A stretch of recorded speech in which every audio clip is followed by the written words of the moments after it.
Olá, meu amigo e amiga, estamos de volta com mais um Portal do José, nesse final de sabadão, que com certeza para você transcorreu na maior normalidade, na maior tranquilidade.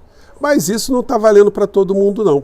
Embora muitas pessoas não estejam acompanhando alguns fatos específicos que estão se dando aqui no Brasil, ontem o Supremo Tribunal Federal já formou maioria num julgamento de um habeas corpus que tem ali como o criminoso apontado um senador bolsonarista chamado Zequinha Marinho, e decidiu o Supremo Tribunal Federal que, mesmo que o político que esteja ali na competência de um julgamento perante o Supremo Tribunal Federal, mesmo que ele mude o seu status político, que ele deixe de ser senador ou deputado federal e passe a ser governador, deputado estadual, não tenha mandato nenhum, não adianta ele tentar nenhum tipo de estratégia, porque os crimes que foram cometidos durante o mandato dele permanecem sobre a alçada do Supremo Tribunal Federal.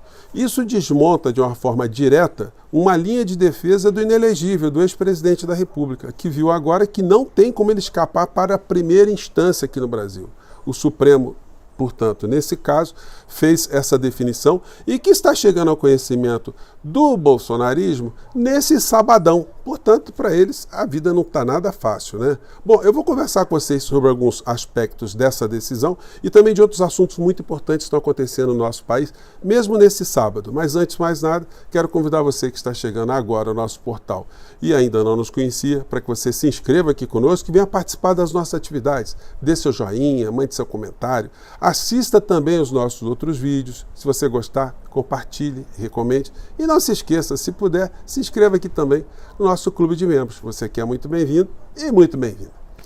Gente, hoje mais cedo eu conversei com vocês sobre um caso muito interessante envolvendo um maratonista espanhol chamado Iván Fernández, que competindo no seu país, já estava na reta final, ele tinha à sua frente um queniano que foi medalhista olímpico, né? Nas Olimpíadas de Londres. É um queniano chamado Abel Mutai.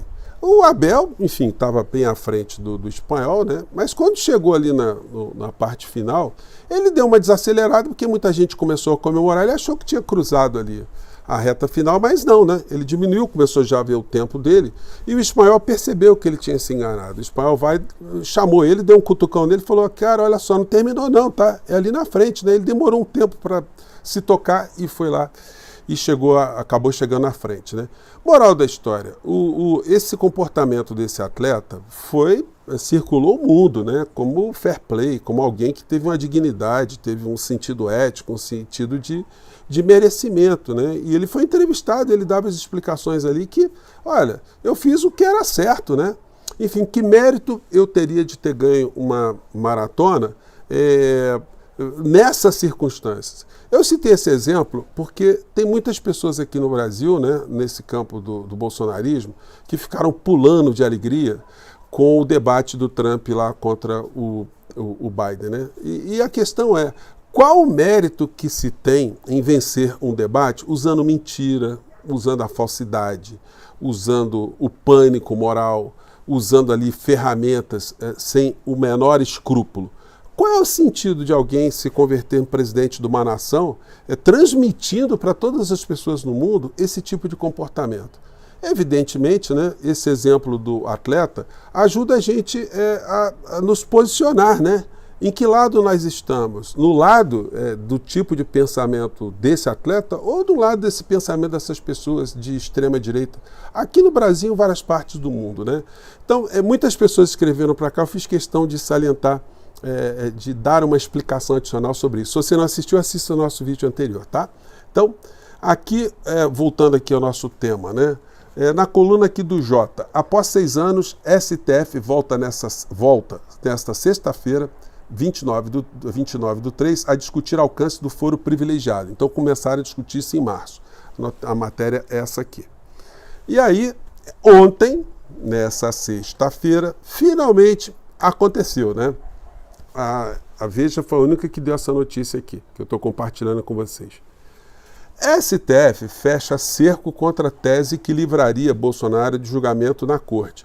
Isso porque, vocês todos devem se lembrar, com aquele escândalo das joias, as joias lá que o Mauro Cid tentou desbloquear lá na alfândega, as joias, as mesmas joias que foram interceptadas ali no aeroporto de Guarulhos, enfim. Isso pela teoria do bolsonarismo, enquanto o Bolsonaro era presidente, enfim, uma vez o foro seria o Supremo Tribunal Federal. Mas como ele deixou de ser presidente, então eles advogam a tese que esses processos todos tinham que começar na primeira instância. O julgamento do Supremo Tribunal Federal disse que não. Os crimes que o cidadão cometeu enquanto ele ocupava determinado cargo, ele arrasta a competência para o foro que ele estava ali adstrito, né? Isso fez, inclusive, com que o Bolsonaro e a Michelle usassem o direito de ficarem calados na Polícia Federal, porque eles disseram, não, nós não reconhecemos a instância do Supremo Tribunal Federal como uma instância competente, portanto nós não vamos falar nada. Olha, agora vão ter que falar, né?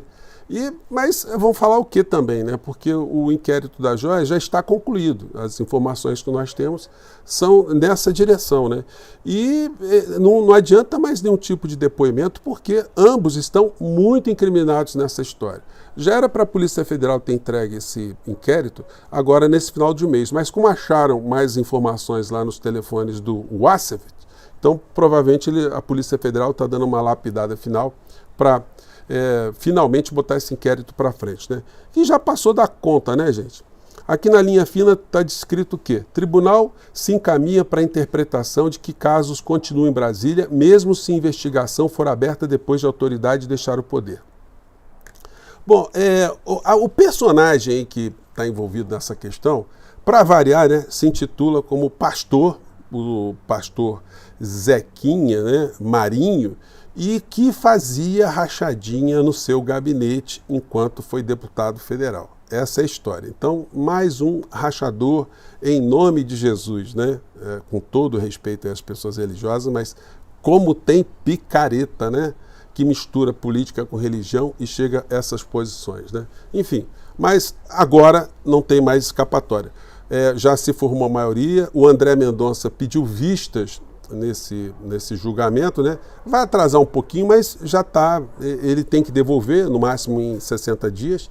Então o Supremo Tribunal Federal já decidiu que qualquer processo envolvendo alguém que estava no cargo de presidente da República, senador, deputado federal, ou seja, na alçada do Supremo Tribunal Federal, cometendo crimes naquele período, o julgamento é do Supremo Tribunal Federal, né?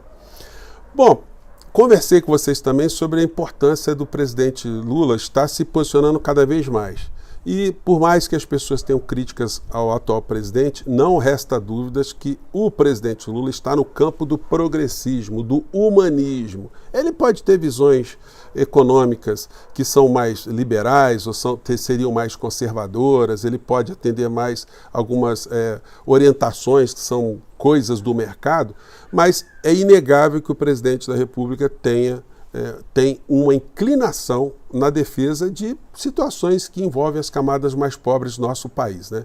E quanto mais ele for a público debater questões que digam respeito, por que o orçamento da nação vai para um lado e não vai para pobres, ou por que áreas sociais elas sofrem tanta pressão no orçamento para não aumentarem num país que tem um abismo social como o nosso, será melhor. Quanto mais ele politizar esses assuntos, quanto mais ele trouxer à tona esses assuntos, quanto mais ele for criticado, mais ele vai sentir necessidade também de vir a público e as pessoas vão começar a tomar consciência de muitas situações da nossa realidade concreta.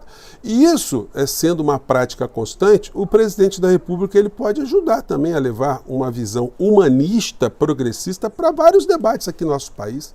Então, a nossa campanha aqui no nosso portal, junto com outros amigos aqui nas redes sociais, junto à assessoria do presidente da República, a SECOM, enfim, parece que está começando a dar certo. O presidente está se expondo mais e isso é muito positivo. Só não é positivo por uma questão concreta que diz respeito à ofensiva que o mercado faz em relação ou contra o presidente da República. Gente, eu vi aqui uma matéria na Globo News que tentava explicar por que o dólar deu essa subida, né? Declarações de um presidente da República tem esse poder todo. Então os presidentes fizeram as declarações muito legaisinhas, o dólar que nosso país despenca, se ele disser que vai maltratar pobre, vai cortar dinheiro do Bolsa Família, vai extinguir o Bolsa Família, os pobres que se lasquem, vai cortar dinheiro de aposentados que morram, então quer dizer que aí o dólar sobe. Mas qual o preço de se ter uma economia no azul com o povo morrendo de fome, como está acontecendo agora na Argentina? Bom, a matéria diz que, da forma como estão as contas públicas, vamos caminhar para uma nova crise fiscal, diz economista. Para Marcelo Fonseca, economista-chefe da REAG Investimentos, a PEC da transição e o fim do teto de gastos com a aprovação do arcabouço colocaram as contas em uma trajetória absolutamente insustentável. Então, quer dizer, é o caos, né? Vamos ver aqui o que diz aqui o cidadão, vamos ver se vai dar para mostrar para vocês, sobre essa manchete aqui, né? Porque, se depender do mercado, o Brasil acabou, né? O Brasil tá... Olha só o que diz a criatura, vamos lá. A curva de juros, todos os mercados domésticos têm sofrido bastante nas últimas semanas. São basicamente dois problemas. O primeiro problema é um problema de descontrole profundo das contas públicas. Descontrole profundo das contas públicas? É um problema político, que é onde se encaixam os discursos do presidente Lula. Voltando à questão das contas públicas, eu acho que para o nosso telespectador entender o que tem acontecido, a gente tem que fazer uma digressão, vou pedir aqui licença para fazer uma digressão e voltar lá no final de 2022, logo após a eleição, quando um então novo governo eleito nas urnas propôs a PEC da transição, que foi uma mudança constitucional propondo um aumento dos gastos públicos da ordem de 200 bilhões de reais, aproximadamente, um pouco menos do que isso, em torno de 2 pontos percentuais do PIB. Havia uma necessidade reconhecida por todo mundo que a gente mantivesse os programas sociais, dado o estado da economia, a gente saía de uma pandemia, mas as contas feitas pelos especialistas apontavam que seriam necessários para se fazer isso valores muito menores, por volta de 60, 70 milhões de reais. Seguinte, no máximo, né? E aí, num ato... Segundo o Bacana está dizendo aí, se desse menos dinheiro para a base da pirâmide aqui no nosso país, ficaria tudo legal, né? Agora, dizer que as contas estão num absoluto descontrole, isso é um discurso de sabotagem, né?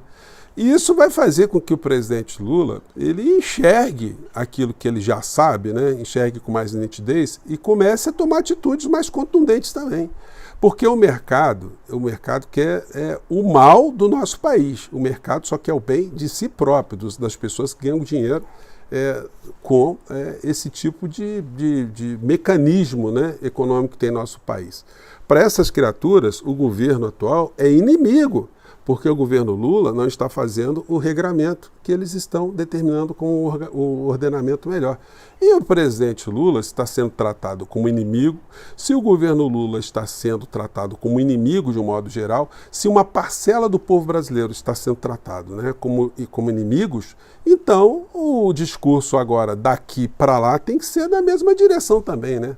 Estão declarando guerra, estão declarando que nós somos inimigos, então vamos tratá-los como inimigos também. E vamos ver aonde é que essa história vai dar, né? Será que é isso que eles querem? Será que eles acham que um presidente que teve mais de 60 milhões de votos e que pode ter um apoio da população muito maior, porque defender que o bem-estar do povo brasileiro vai depender de algumas medidas contra essa ideologia que tem no Banco Central e do mercado financeiro, olha, isso pode fazer aqui no nosso país que se surja debates muito transformadores, né? Vamos acompanhar, vamos ver se essa gente vai continuar a subir dólar em função de comportamento, de falas do presidente da República na preservação de direitos humanos, direitos humanistas, princípios humanistas aqui no nosso país, né? Enquanto isso está acontecendo de um lado, o desespero para o mundo cão está ficando cada vez maior, né? E a gente fica por aqui hoje, tá bom, gente? Um grande abraço, mande seu comentário, tchau!